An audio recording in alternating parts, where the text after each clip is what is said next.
se entender esse ataque, o porquê desse ataque, a gente tem que falar um pouquinho como era Mossoró em 1927. Era uma cidade, eu sempre digo aqui, a posição geográfica de Mossoró facilitou muito aqui o desenvolvimento comercial, porque é uma cidade que fica entre duas capitais e, ao mesmo tempo, fica entre o sertão e o mar. Né? Tinha um rio navegável e tinha um porto, onde chegava navio aqui no mundo todo. Não é isso? E isso aí elevou tanto o crescimento comercial da cidade que em 1927 já chegou até aqui uma agência, já existia uma agência do Banco do Brasil. Era a única que tem em toda essa região por aqui, era em Mossoró. Isso prova como circulava dinheiro aqui em Mossoró. Então, eu acho que a ideia desse assalto foi exatamente, desse ataque aí, foi exatamente por dinheiro, né? Em busca dessa riqueza que tinha, do Coronel Arruda. E eu acho que Lampião, nesse caso aí, ele é injustificada aí a fama que ele teve aqui, porque ele foi levado a esse negócio, né? Ele não conhecia nada aqui, ele não conhecia ninguém. Inclusive, quando ele foi consultado, ele disse o seguinte, que não tinha em Mossoró nenhum inimigo que o incentivasse a atacar a cidade, mas também não tinha nenhum amigo que o ajudasse a fugir, no caso aí precisando de uma fuga, né? E foi o que aconteceu. Então, eu acho que os grandes responsáveis, os principais responsáveis por esse ataque foi o Coronel Arruda, como você falou, né? Que já tinha, além desse, que não foi um caso único aqui de Mossoró.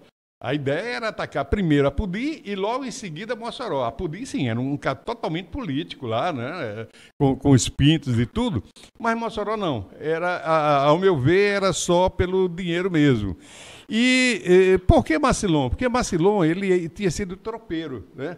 O tropeiro tinha uma função social muito grande naquela época, porque o sertão muito isolado, e o tropeiro ele saía. Primeiro que ele conhecia todo mundo aqui, todos os grandes comerciantes aqui da cidade, né? Então ele vinha aqui, pegava a mercadoria para os seus animais e saía por essas estradas, por cada propriedade daquela que passava, né? Parava, porque encomendava, traga um corte de tecido, traga aí um remédio e não sei o quê, e era função social também que eles tinham, né?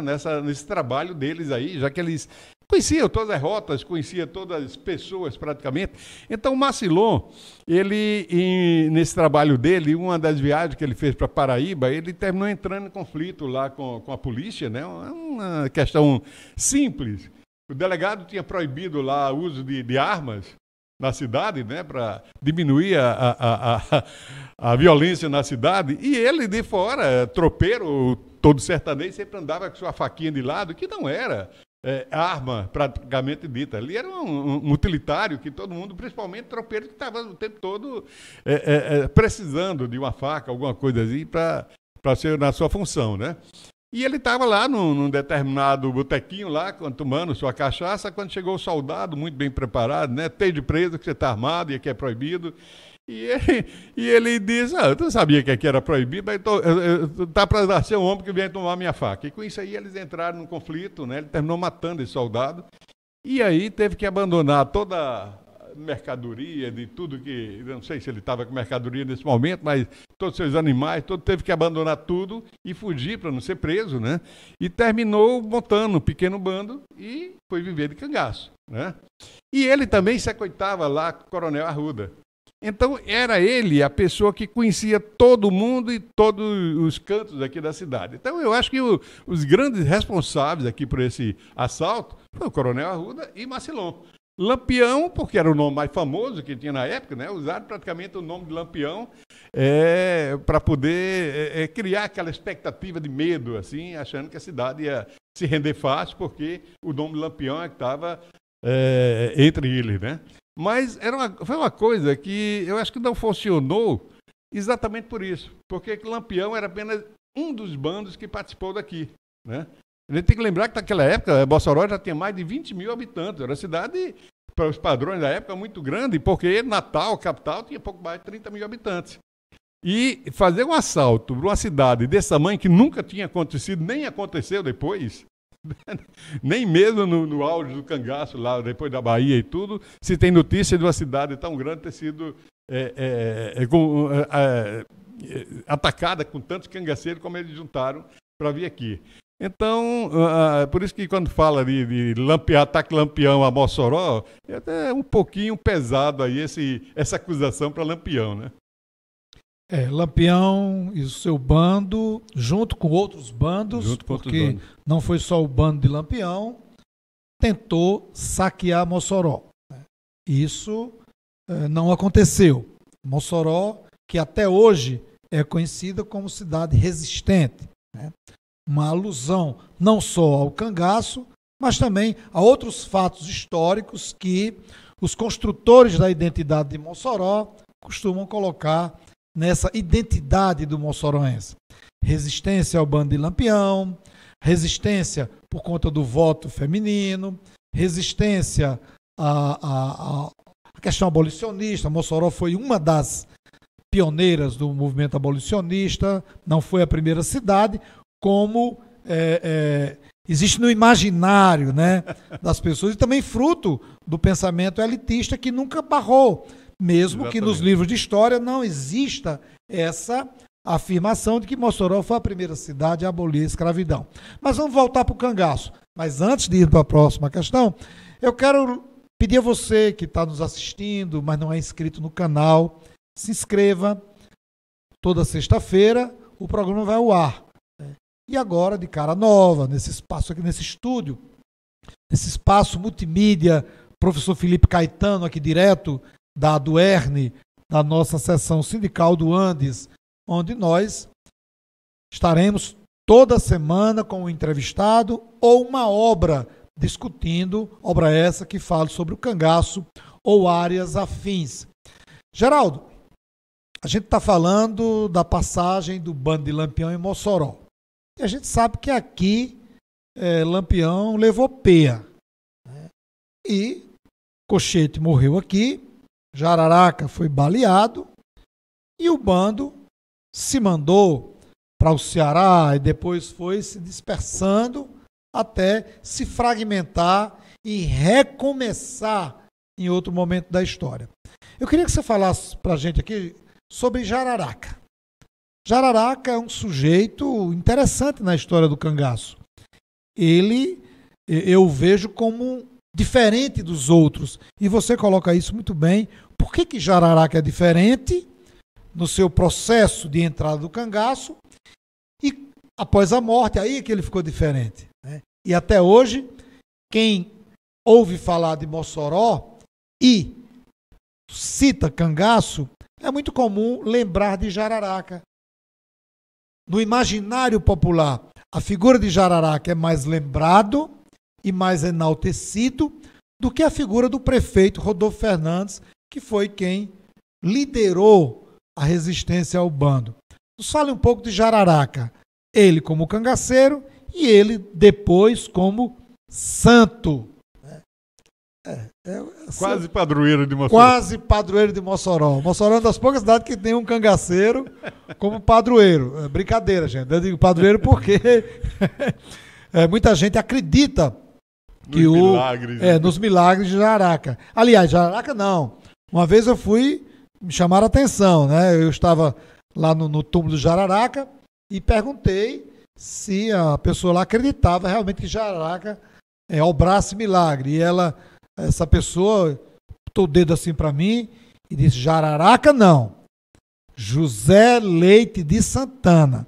Jararaca era um bandido, mas José Leite não. É a ele que nós pedimos as nossas preces. Nos fale um pouco de Jararaca cangaceiro e do Jararaca santo. Eu queria só te pedir permissão para, antes de entrar no assunto de Jararaca, falar um pouquinho do porquê desse sucesso que Mossoró teve na expulsão desses cangaceiros.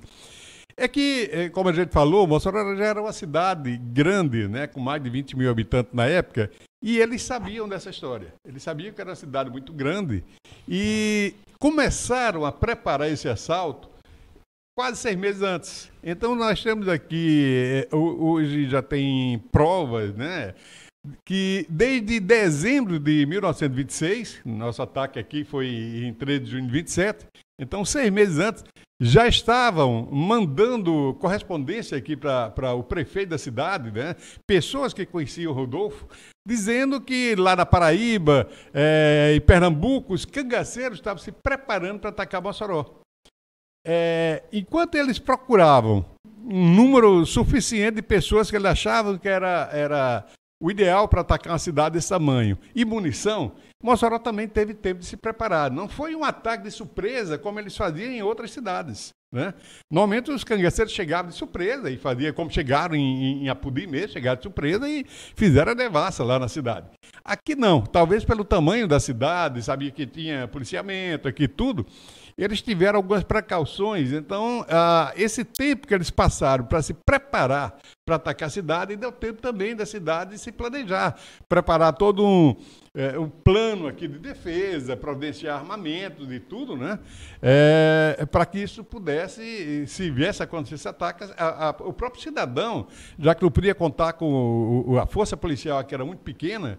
Então, eu acho que o grande mérito do prefeito foi, primeiro, acreditar que era possível esse ataque e convencer as pessoas aqui que, se isso viesse a acontecer, o próprio cidadão ia ter que se proteger, já que a polícia era muito pequena, porque na época essas correspondências que chegavam aqui para o prefeito falavam que eles pretendiam juntar até 200 homens e tudo, né? Claro que era uma quantidade aí impossível, mesmo as pessoas que mandavam, diziam, olha, eu acho difícil juntar tudo isso. E você imagina, 200 homens para dar de comer aí pelo sertão afora, né? Ia ser muito complicado.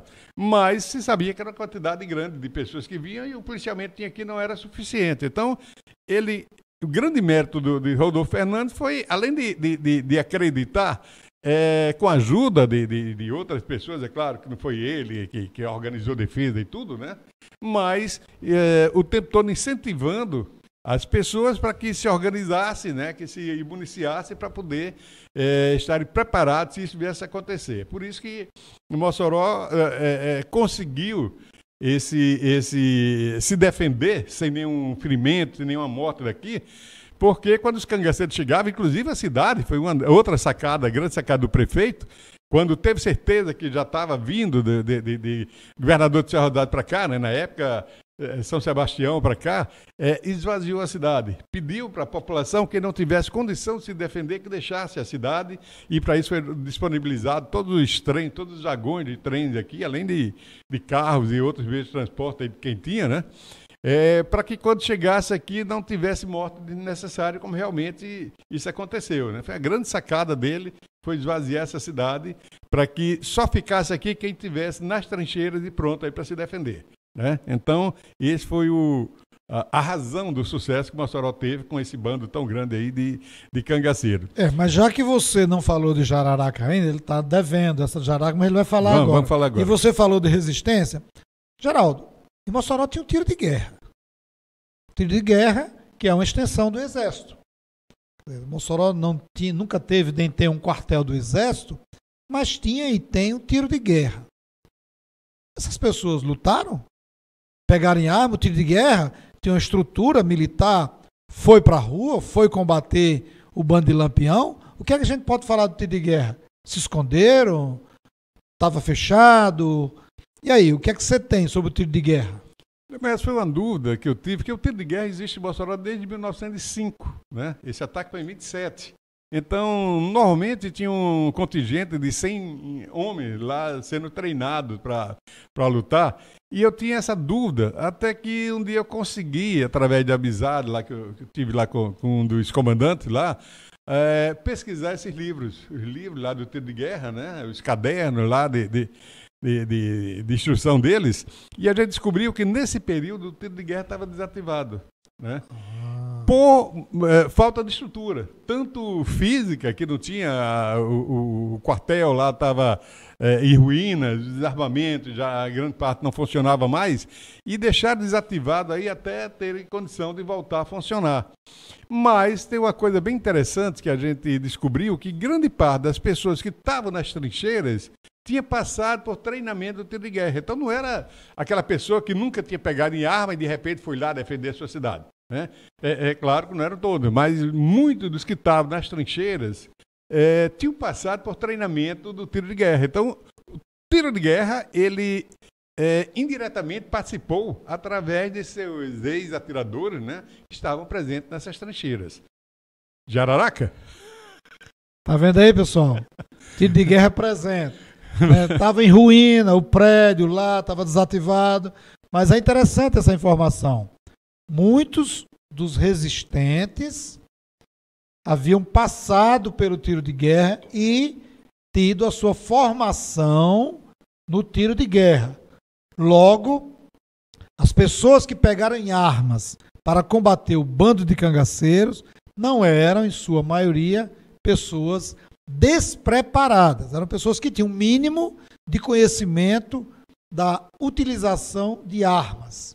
Então, isso é um ponto interessante para se perceber também que Mossoró não foi uma cidade qualquer, né? E Geraldo colocou muito bem, não só a preparação da cidade para receber os cangaceiros, como a preocupação das autoridades em esvaziar a cidade, a compra de armamentos e ter pessoas que ficaram nas trincheiras. Acredito que as principais lideranças das trincheiras eram as pessoas mais preparadas para o tiro. Aqueles que não tinham muito ficavam mais atrás, na retaguarda, para dar proteção a eles. Então, é interessante colocar isso, mesmo o tiro de guerra estando desativado nesse período, contribuiu porque uma boa parte dos resistentes haviam passado por treinamentos em épocas anteriores pelo tiro de guerra. E outra coisa, Lemuel, as armas que conseguiram, Mossoró, apesar dessa grandiosidade comercial da época, era uma cidade muito pacífica, não tinha aqui na cidade nenhuma loja que vendesse armamento. Por isso que eles tiveram que se cotizaram aqui na cidade, mandaram os exportadores para Fortaleza, né, para comprar armas e munição, para trazer aqui. Essas armas ficaram a princípio na prefeitura, para se viesse a acontecer esse ataque, poder ser distribuída com a população. Só que a quantidade de armas era muito pequena para a quantidade de pessoas que ficaram aqui nas trincheiras.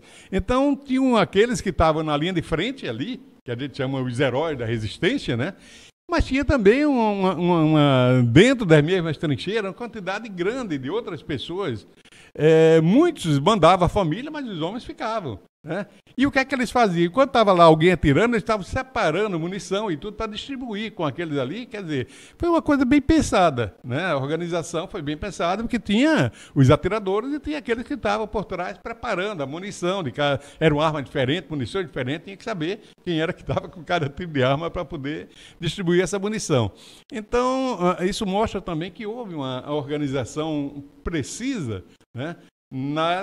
Nesse sentido aí também, né? Com certeza quem estava lá com a arma na mão eram aqueles que tinham mais experiência, e os outros ficavam nesse apoio, né? De levar a munição e tudo para os que estavam atirando. Teve uma dúvida que disse que tinha um depoimento. Alguém disse que citou um depoimento de Rodolfo Fernandes, que ele disse que ele ficou o tempo todo com a arma na mão, dentro de casa, não sei o quê. Não tem sentido isso aí, né? Porque ele mesmo, o próprio filho, o Raul Fernandes, no livro, diz que o pai distribuiu até a última arma que teve e ficou lá na organização, mas como mentor da história, né? Incentivando. Mas a trincheira que foi montada na casa do prefeito era a principal trincheira da cidade. Tinha uma grande importância, porque os cangaceiros diziam o seguinte: se a gente render o prefeito, a cidade está em nossas mãos. Mas, na realidade, a principal trincheira era a que tinha sido montada lá no Telégrafo, que era um prédiozinho que ainda hoje existe, ali ao lado da catedral, que estava lá o chefe da polícia e todo mundo ligado direto com o Natal, com o rádio, né, ligado para Natal, dando toda a informação e recebendo também instruções de Natal. Então, o que o Rodolfo pôde fazer nesse momento foi orientar as pessoas que estavam na casa dele, porque ficou muito disperso também, aí não tinha comunicação entre as trincheiras, né? Era uma dificuldade muito grande na época, esse tipo de comunicação. Mas, como já tinha sido tudo preparado, cada um sabia seu papel e cumpria direitinho aí suas funções, né?